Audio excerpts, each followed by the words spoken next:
Hey, how's it going? You just caught me playing with my phone here. I'm listing some stuff on OfferUp and Facebook Marketplace. I just got a bunch of stuff I'm not using. I thought, well, now's as good a time as any to get rid of it before Christmas. And boy, I haven't put out a video in almost 2 months. And if you're wondering where I was, boy, I was busy. I was really busy. A lot of stuff has been going on. Family and life takes a priority, and shooting video takes a back seat. But what I've been doing is pretty interesting. My older daughter, Katie, she got a job in Florida. I don't know if I mentioned that in an early episode. And so I drove all the way across the country with Katie, all the way to Florida, Panama City Beach, Florida. And that took a few days, and we stopped along the way and had a good time. We enjoyed ourselves. We stopped in Las Cruces, New Mexico, had a great Mexican dinner. And then the next night we went to Houston, met one of Katie's friends that she's known forever, and had dinner with them. And then the third night we went to New Orleans and spent a night in a haunted hotel right there on Bourbon Street. How was that, huh? That was fun. We went on a little haunted tour of Bourbon Street and of downtown New Orleans in the French Quarter. And then made it to her house in Panama City Beach the next day. Saw a ton of the United States. Went all the way through Texas. I mean, that right there in itself is a whole day. And I gotta admit, it was one of the most boring drives going down the 10 southern route, going down through Texas. But we did drive through Alabama, we drove through Mississippi, and a lot of Florida. And we had a really good time. And not only did we do that, we also had our kitchen remodeled. And so for a whole month, about 6 weeks, I lived in the garage. And we had our whole kitchen torn out and all done. It's all done now, thank God. That was a disaster, but we made it through it, and we survived. And thank God for all of my hiking stuff. I was cooking like a fool out here in the garage. I was using my Coleman stove. I was using my backpack stove. I was making dinners out here. I was using the barbecue out back. And that was kind of fun, actually. I mean, the remodel part wasn't, but being self-sufficient in the garage was kind of cool. And because I couldn't have the dogs in the house, dogs were out here with me in the garage, and we just kind of chilled. And it wasn't as bad as I thought it was going to be. Some other things happened along the way. I worked my last fire tower shift at the Tahquitz Peak Lookout, and that was about a week and a half ago, and it's closed now. They closed for the season. There's a big storm coming in. In fact, it's supposed to rain today and tomorrow, and actually all the way through the weekend. We're about a week before Thanksgiving. And so we did that, and I had some other unfortunate things that happened over the last month. At Katie's new apartment in Panama City Beach, I took a tumble in the bathtub, and it's funny. It's funny now, but it wasn't funny at the time. I hit so hard, the small of my back landed on the edge of the bathtub, and I flipped completely out of the bathtub, messed up my neck on both sides, had a whiplash, I had muscle spasms in my back for 2 weeks.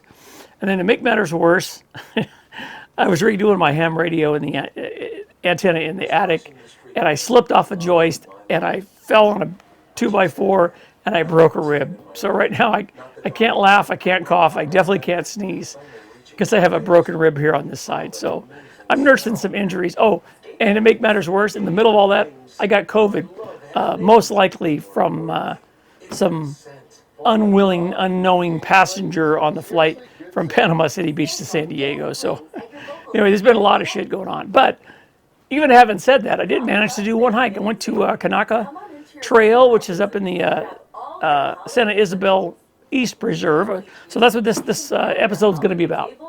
And then in the future episode, I'm hoping to be the next episode after this Kanaka Trail. I'm going to start on what I'm hoping is going to be one of my better videos of the year. My season in the San Jacinto, so I'm looking forward to that. But in the meantime, I'm going to sit here and enjoy my beer, and I'm going to watch the rain come down and just kind of relax a little bit. I deserve a break, I think. In the meantime, stay tuned for the Kanaka Trail in inland San Diego County. That'll all be coming up next here in this edition of the Hiking Journal.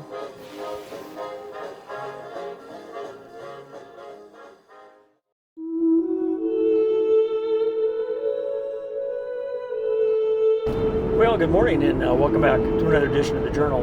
Today I'm taking a drive out kind of toward Julian. It's actually Wainola, which is a small little town just on the north side of Julian, about 5 miles away, maybe something like that. And I'm going to be taking a trip up to the Santa Ysabel East Preserve. Now, we've taken a trip before.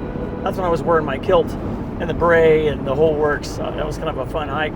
That was on the West Preserve. Now we're going to the East Preserve. Obviously, it's to the east of the other one. It is just about kind of in a triangle between the Santa Ysabel Cemetery, which I've shot a video of before, and the backside of Julian. So it's kind of in a unique little spot. It ought to be a nice, interesting hike. It's a really easy hike. It's about 7 miles round trip if I do the whole lollipop loop. And it's only got an elevation gain of about 1,000 feet. So it'll be a pretty good day today. It actually rained last night, which was really a shocker because nobody predicted that. And I went to walk the dogs this morning and we got all leashed up. We went out front and it was pouring. So I don't know where that came from. But the good thing is there's a lot of good, pretty clouds out here and the sun's parting the clouds right now. And it's very scenic. I'm driving out, it's about an hour drive from my house, maybe just a hair over. Earlier I was stuck behind a big rig, it was a water tender or something. He was doing 15 miles an hour and the sucker would not pull over. And now I'm stuck behind another box truck, but at least this guy's turning. He looks like he's going to be going toward Anza and out that way, so I'm going to be free from him here in a minute. But it's still going to take me a while, at least another probably 45 minutes to get to the what's called the Kanaka Loop Trail. So anyway, I'll check back in. Another Jeep wave. There's a bunch of Jeeps today. This is like the 10th Jeep I've seen on the way out here today. Well, anyway, I'll check back in with you in a few minutes when we get to the town of Wainola. Well, this was a little unexpected. I'm in the rain and a little windy road, which is Wainola Road. I don't have to go very far, but it takes a while because this is a very twisty, turning road. This is actually the same road, I believe, that goes to the Vulcan Mountain Trailhead. Actually, we're going to be going right past the Vulcan Mountain Trailhead to get to the Santa Ysabel East Preserve.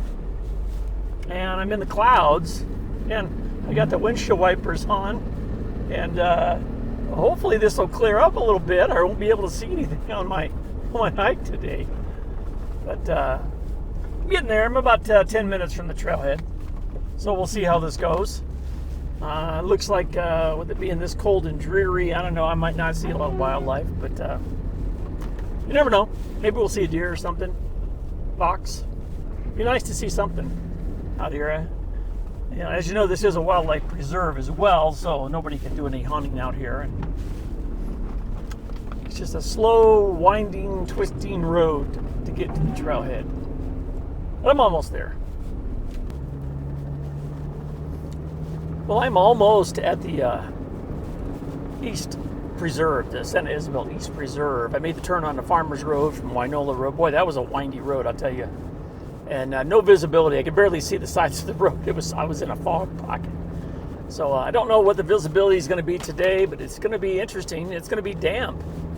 And I got out of the car way back there on the side of the road on Highway 79 to get a picture of that rainbow that was forming over Lake Henshaw. That wind was blowing. It was kind of chilly. So anyway, I should be coming up on the preserve. Oh, there's a whole flock of turkeys. There's about 30 turkeys in the field right there. I'm sure I might see more turkeys today. So there would have been a spot to pull over. I would have got a video of it. Oh, in fact, actually, it's right here. This is it right here. What do you know?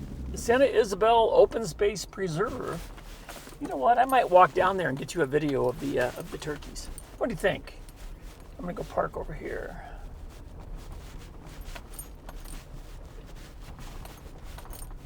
All right, we have arrived.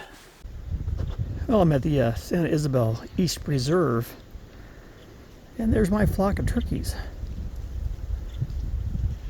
It's like about 15 or so.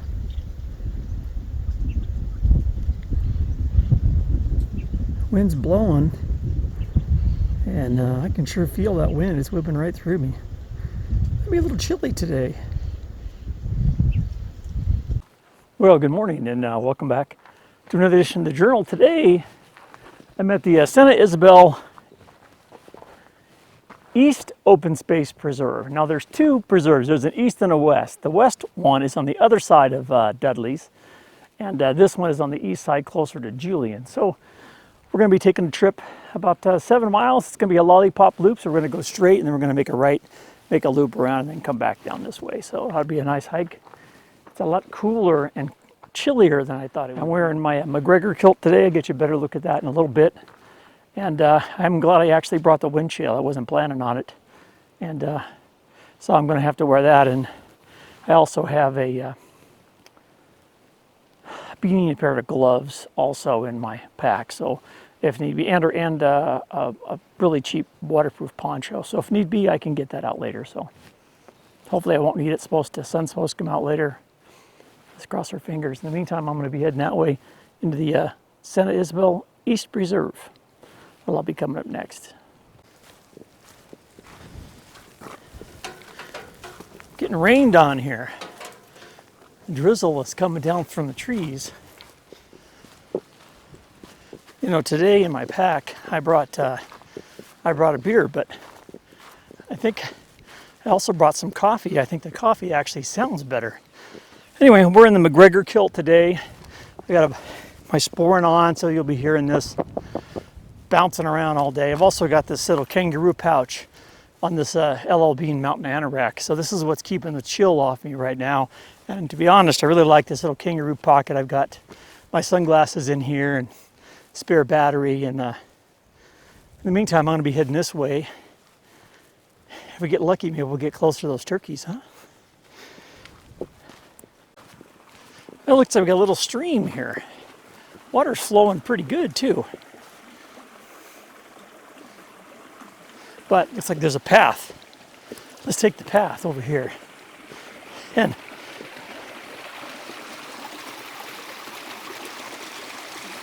you know what I just noticed? I don't think this is poison oak, but it could be because it's leaves of 3. At least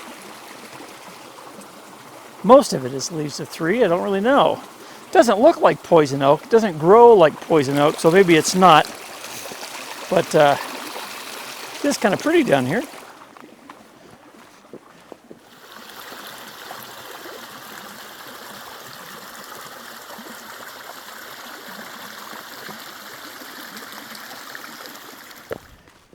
Now, I'm surprised it's so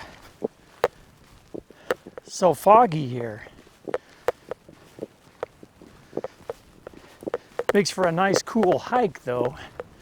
Pretty magnificent oak tree over there. It's a little chilly. I mean, my wool cap's keeping me warm, but my hands are getting cold. Well, you know, as the fog is rolling in here, visibility's not the greatest. A couple 100 yards, maybe at best.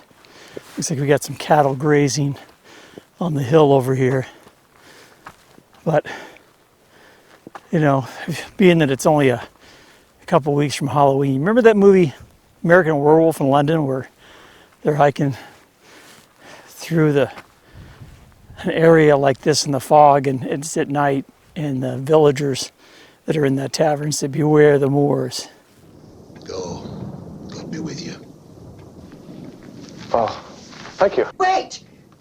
You just can't let them go? Go. Stay on the road.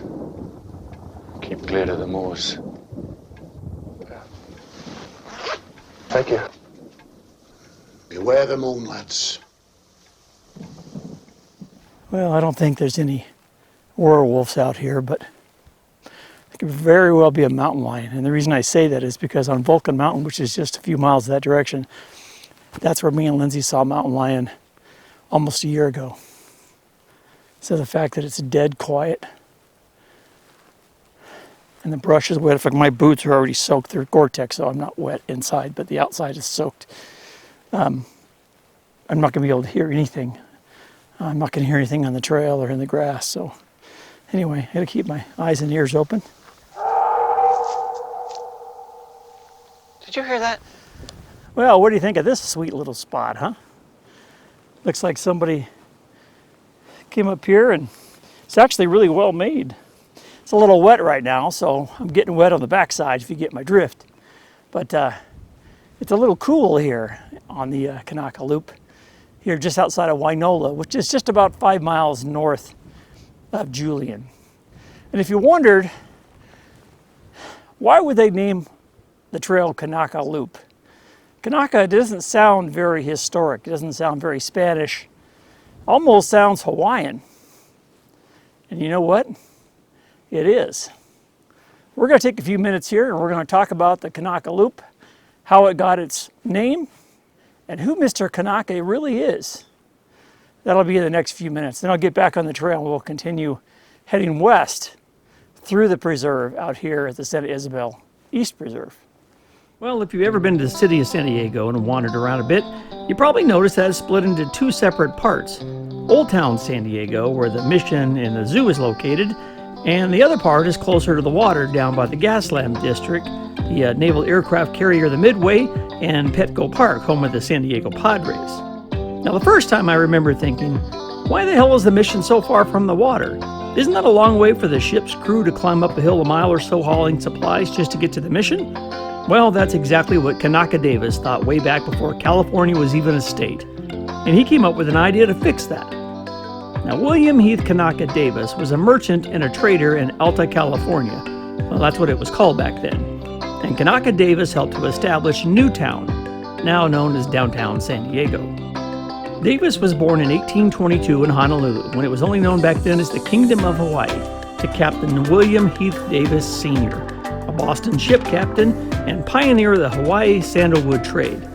His mom, Hannah Davis, was the daughter of Olivier Holmes, the governor of Oahu. His nickname Kanaka referred to Davis's Hawaiian birth and blood, as he was one-quarter Hawaiian, from his maternal grandmother, Mahi Kalani Holuko Moku Iki Kai, a high chiefess from the Kalalau district of Oahu. Now boy, that was a mouthful.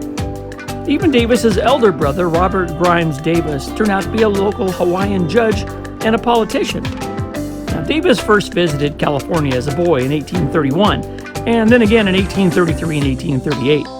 He later started a business in San Francisco and became a prominent merchant and ship owner, just like his dad. In 1849, he moved to San Diego, which had finally become part of the United States after the gold rush. Now, Kanaka Davis was the original founder of Newtown, San Diego. The idea for Newtown had originated with Lieutenant Andrew Gray, an American surveyor with the Boundary Commission who had laid out the borders and boundaries of the new state of California. Now, Gray's party camped near what is now H Street, and he realized a location near the natural harbor would be a much better location for a city. Davis agreed and recruited other additional partners in his venture. Together, they bought 160 acres of land and laid out the streets, a large wharf, and a warehouse that still stand today. This area is now known as downtown San Diego, where the original settlement site is still referred to as Old Town. Well, I'll be damned. The original plaza for Newtown is now today's Horton Plaza. So if you're ever in San Diego, go to Horton Plaza, you know exactly what I'm talking about. Well, let's head back out to the Kanaka Loop Trail and take a stroll through the moors.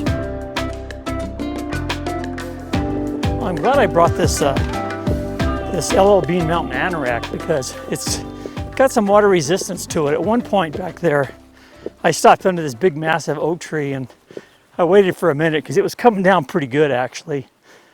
And I was seriously contemplating, digging out my rain gear. And I thought, well, give it a minute, we'll see what happens. And then the sun kind of came out in a little pocket and it kind of stopped. So like right now, it's not raining. But who knows what it's going to hold for me later, but it's really scenic down here. It's a massive oak trees. There's a ton of poison oak, but it's a wide trail. It's almost like this used to be a road of some kind. So we'll keep going. We're not quite to the loop. We've been on the trail for probably 20 minutes, 30 minutes, I guess. I'm probably a mile into it. Maybe a little more, but the fog is drifting over the edge of the mountains. Hope I see a deer. I might. Well, just to give you an idea of the size of this tree, to put it in perspective,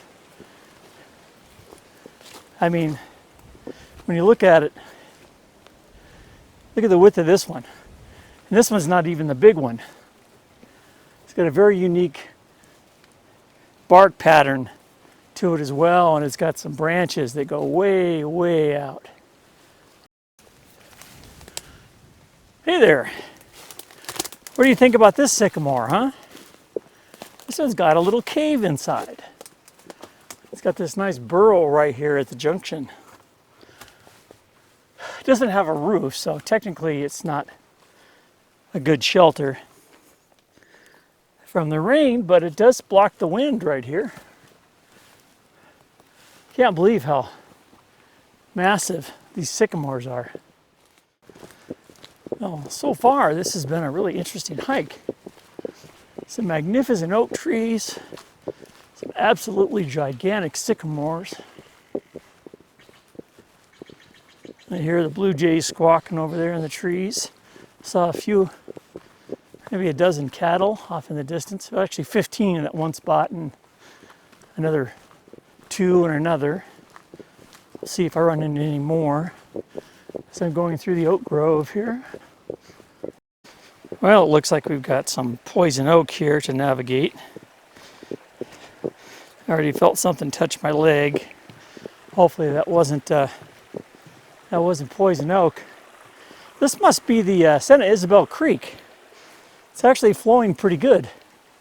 It's heading a little south and west as it flows through the preserve. You can cross down here. There's some stones, but they're not the best. They don't even look stable. So it's just like somebody took the time to make this bridge. We'll take advantage of it.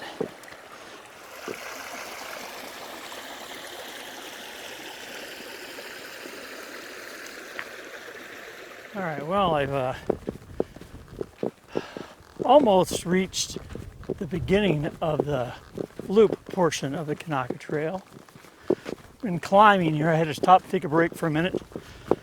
I had a long sleeve shirt on under this one, and it was just cotton. I wasn't planning on hiking in it, but it was so cold I ended up wearing it. Then I also had that wind chill over the top, so I decided time to shed that since I'm climbing uphill. Pretty steep too, actually. I don't know if I'll end up over there along the top of that hill. It looks like I might.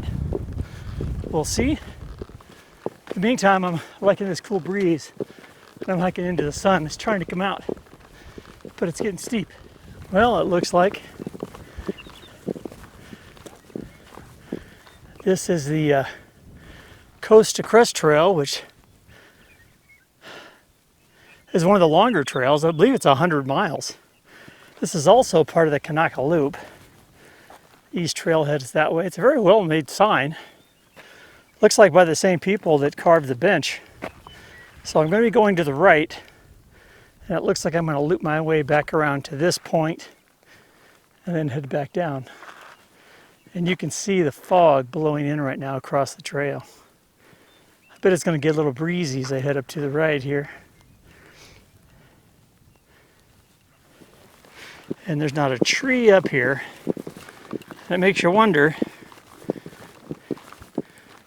how did that get there? Who knows? Vast open plain up here on the Kanaka Loop. I'm going to be heading to the right. Well, I've made the turn from the sign. We're actually on the Kanaka Loop going north right now. This is also the, what was it, Coast Trail? Sea to Coast Trail, something like that. And as this loop makes its way about a third of the way around, that's where this Sea to Coast Trail, whatever it is going to veer off to the right. And we're going to be going left, or continuing on the loop. But I wanted to show you my McGregor kilt. I haven't worn this one in a while. I like this color, McGregor. I'm part McGregor, so thought it was a great day to wear the McGregor tartan. Has good color, especially on a nice dreary day, and the fog is really blowing in now across the meadows over there, across the hills. I still got my eye open for a mountain lion because, like I said, about a year ago, about this time, me and Lindsay saw one, and we saw it way off in the distance crossing a meadow just like this. And there was nobody at the trailhead, just me, so I'm the only one here today. Whole preserve to myself. Can't beat that. Well, I'll tell you what, there is Not much up here on the loop portion of the Kanaka Trail.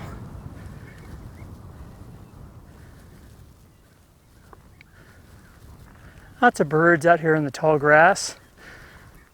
I did scare or spook a flock of quail, covey of quail, I think is what they're called.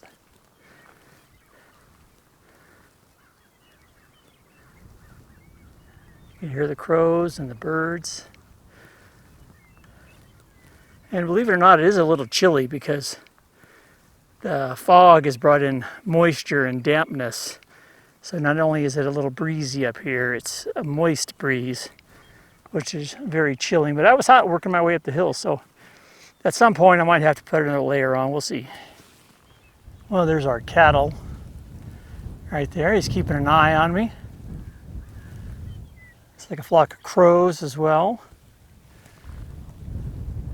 Looks like there must be water flowing down there a little bit as we're working our way around the Kanaka Loop.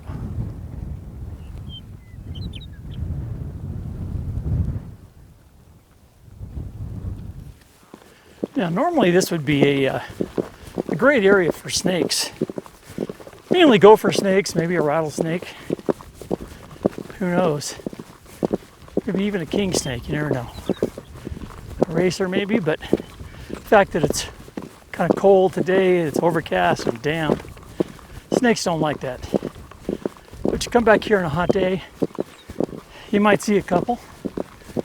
Tarantulas too. This is tarantula mating season, so I've seen a lot of posts from trip reports of other people, and not just this trail, but other trails. And they're out and about, but I don't think we're going to get lucky today. Now, I'm no scat expert, but if I were to picture a mountain lion scat, I would think that would probably be it. That's definitely not from a coyote. It's too fat. Don't think that's from a dog. Look at the contents. Not that you should be staring at a scat, but just to give you an idea. In fact, now that I think about it, there's some paw prints right there. Partial paw prints. So you never know. Can't really tell what that is. I guess I'm going to have to look a little harder. I'll go backtrack up a little bit, see if I can find some more prints. Well, it looks like we've got us a cattle stockade. It's where they put their feed. You can smell the straw or the hay or whatever it is that they eat. Looks like this is a holding area for cattle at certain times of the year, certain times of the season. It's pretty sturdy.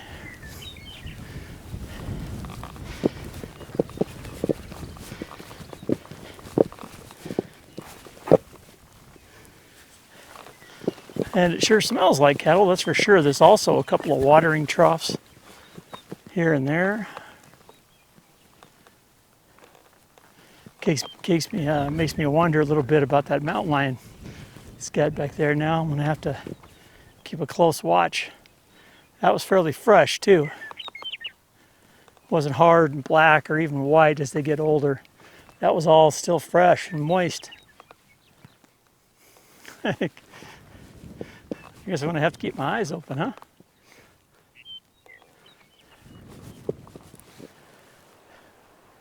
Well, I've climbed to pretty much the top of the Kanaka Loop. I'm about 2/3 away around the loop portion. And at the top of the hill here, there's some ranch homes off in the distance to the south and west. And this guy's got a property. He's got a small outbuilding over there. There's no home, at least right here, but obviously this is private property. It's fenced. There's no signs or anything, but it's pretty obvious that this is the end of the preserve and the beginning of private domain. We're going to continue on. Hopefully I'll find a nice spot up here, take a break, maybe brew some coffee. Well, I don't know if you've noticed, but the terrain has changed, and gone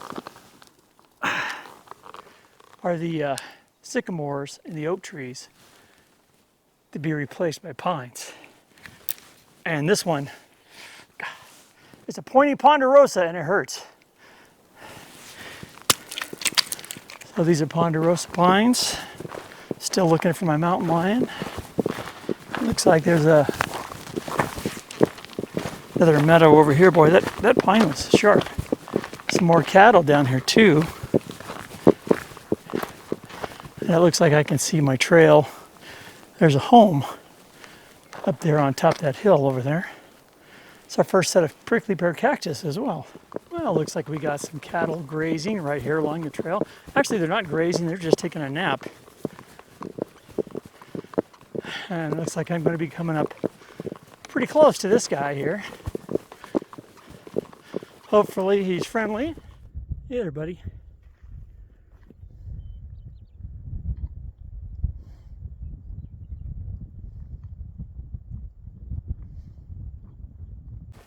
Well, now I'm on the back side of the Kanaka Loop, and I just crossed through a little meadow with some cattle grazing, and they were just kind of chilling, hanging out, so they were nice enough to let me pass through the prairie.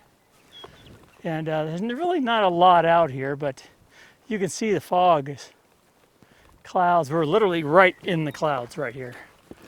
We're at about 4,000 feet right here. And the clouds are probably 5.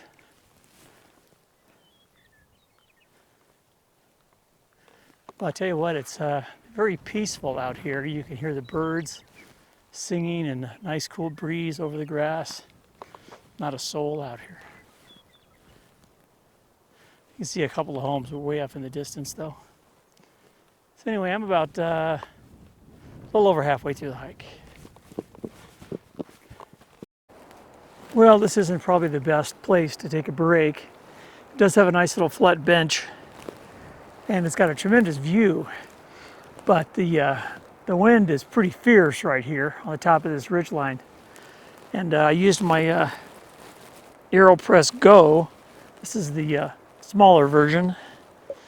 In my MSR Pocket Rocket 2, and I brewed up a cup of really good coffee. This is Lavazza coffee from Italy, and it's actually really good.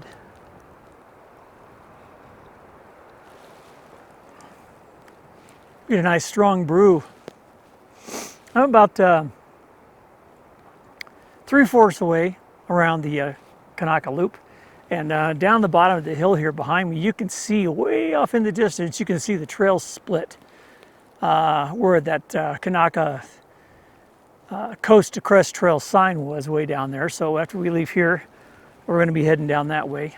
But in the meantime, I'm going to enjoy my coffee. And I didn't really bring a lunch. I just brought some Ritz crackers and some cheese. I'm going to have that for lunch today and enjoy my coffee.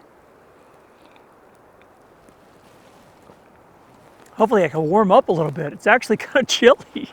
Temperature-wise, it's not that cold. It's they were supposed to be 63, but it's not 63. I tell you that right now. It's probably in the mid-50s at best.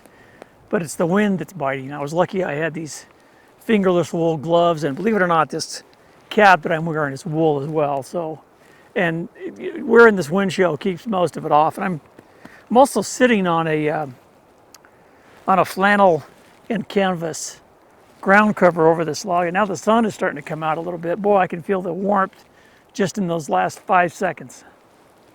But in the meantime, I'm going to take a break here, have some cheese and crackers, and enjoy the view up near Julian.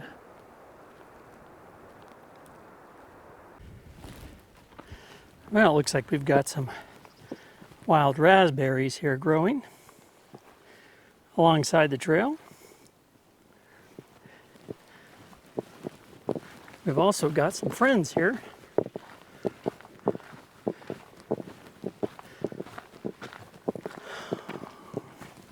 Seems pretty friendly. What do you think? Just quietly chewing his cud. This one doesn't seem as friendly for some reason. He doesn't like me, I don't think. I'm gonna keep my eye on that one for a bit. More raspberry bushes. And here's the rest of the herd.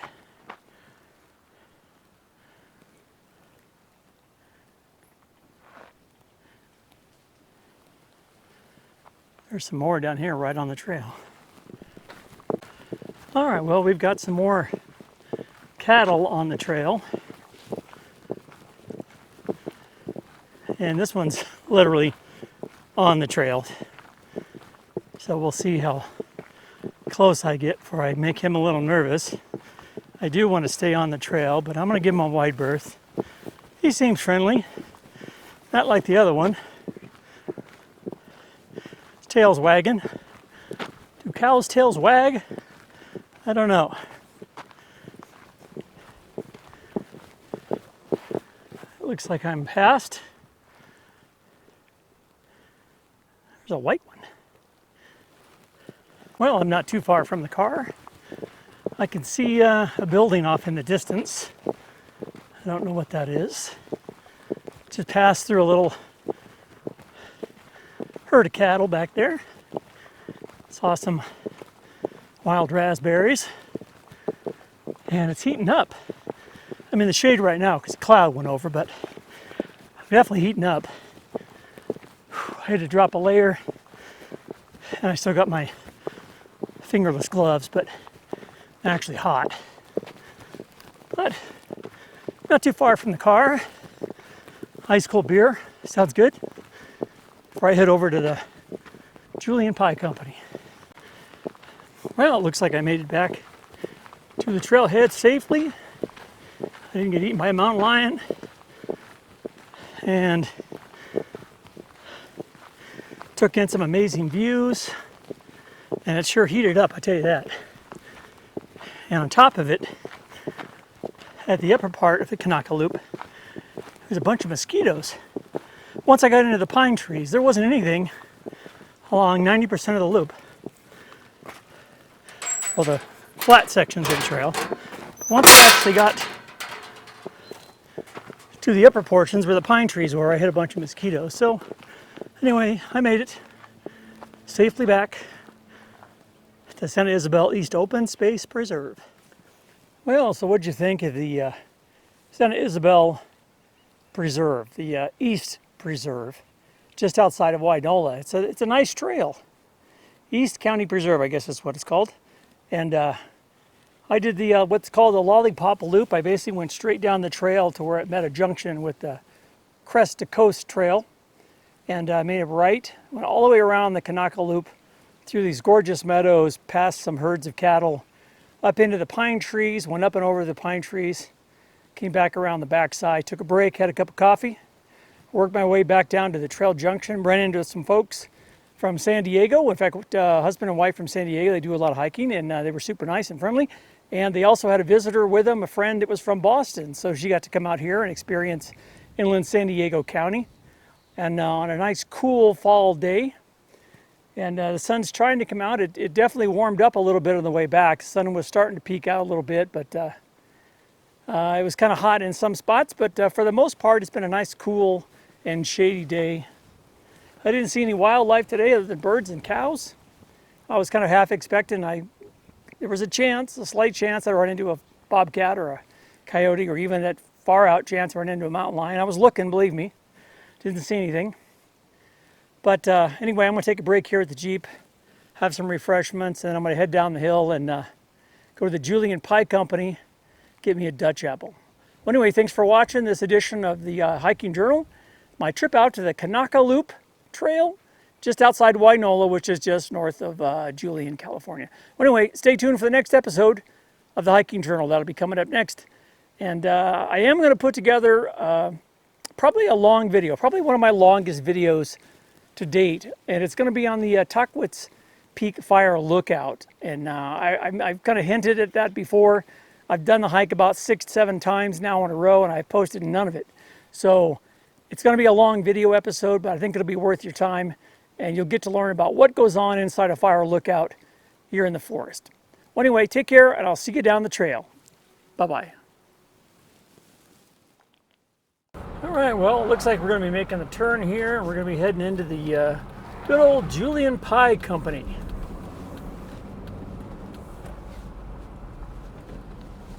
Hopefully they're open today. I don't see any cars. That's not a good... No, it says they're open. We're going to go get us a Dutch apple. What do you think?